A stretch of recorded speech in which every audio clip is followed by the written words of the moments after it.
Welcome back to It's a Tool Thing. Got a new cell phone and I've changed to Verizon service, so I'm hoping maybe I will be able to upload more videos. I've really been having a lot of problems with my phone, not wanting to save the videos and not wanting to upload. So this is actually kind of a test of uploading, and I'm curious to hear if you have any issues as far as hearing me or any of the clarity. But let's get down to business here.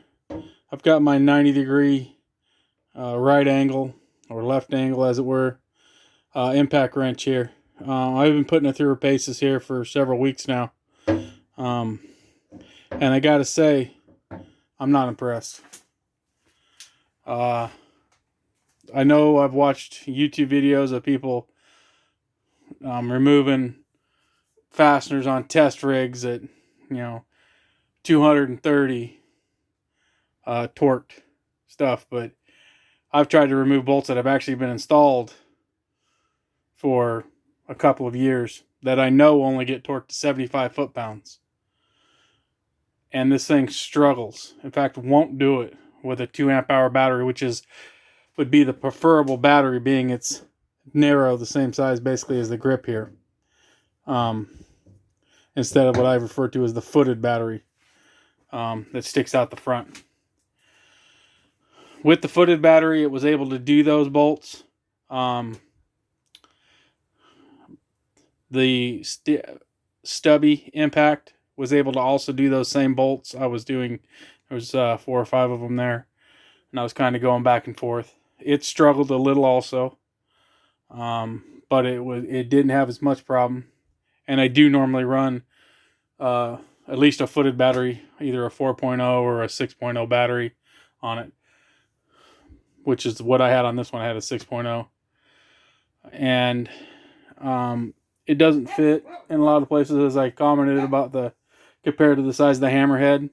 I mean, it's going to be at least somewhat of an issue. Obviously, it's going to fit in places where you're not going to be able to get the stubby M12 impact in. But it just doesn't seem to fit.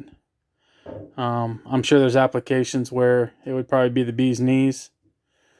But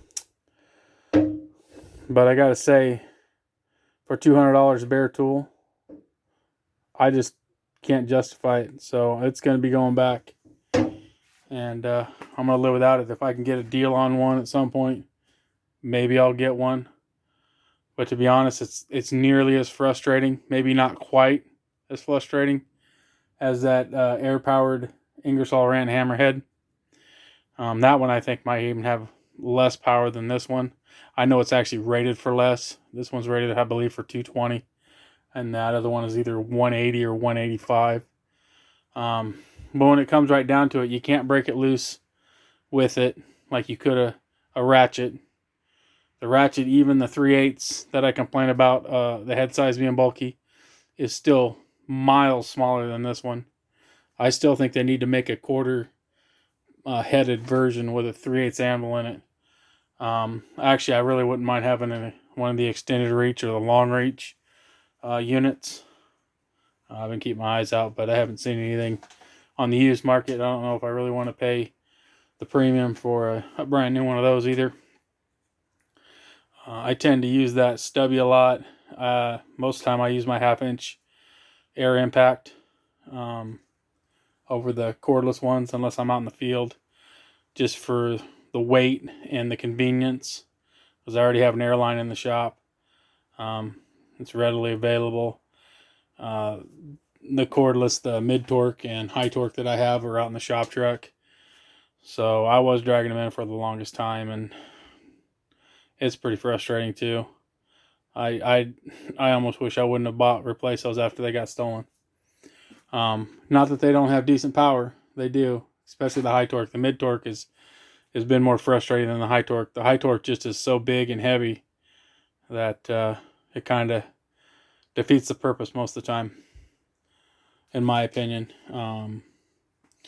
I do like the stubby. What I think would be interesting for Milwaukee to try, not that they will, but I think it was SP Tools or something like that, that had a impacting ratchet where it actually impacted, had more horsepower than a regular air ratchet, and but you could still break a fastener loose with it manually. And it would be interesting to see them incorporate that technology into a ratchet where maybe you could have an actual use 100 foot-pounds of breakaway, not some dream-like perfect brand new lubricated just torqued fastener, but one that's been in a vehicle, that's seen some miles, it's got some corrosion. And I live in the Northwest. I actually saw a truck from the East Coast. I've seen them before, but I had one today, and that thing was, I don't know, 6 years old and rusted to crap. I feel for people that have to deal with that on a daily basis. I'm assuming you probably get more time or additional time if you run into issues like broken bolts and so on, because I know that's what we end up doing. We actually end up eating the majority of it, but we try to recover some of it, I think, shop-wise. I don't have any control over any of that, but because we just need to get the job done. Customers expecting it out.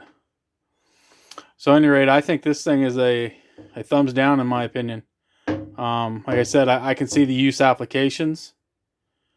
It's too nose heavy. You got to have the footed battery, which kind of defeats the purpose of getting into a tight area. The head already kind of defeats that purpose, but now you have something over here you got to worry about being in the way. Please comment below what your thoughts are. If you have one, if it's been working out well for you. This is just one mechanic's opinion.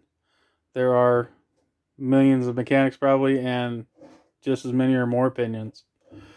Thank you for watching. Please like and subscribe and comment below. Have a great day.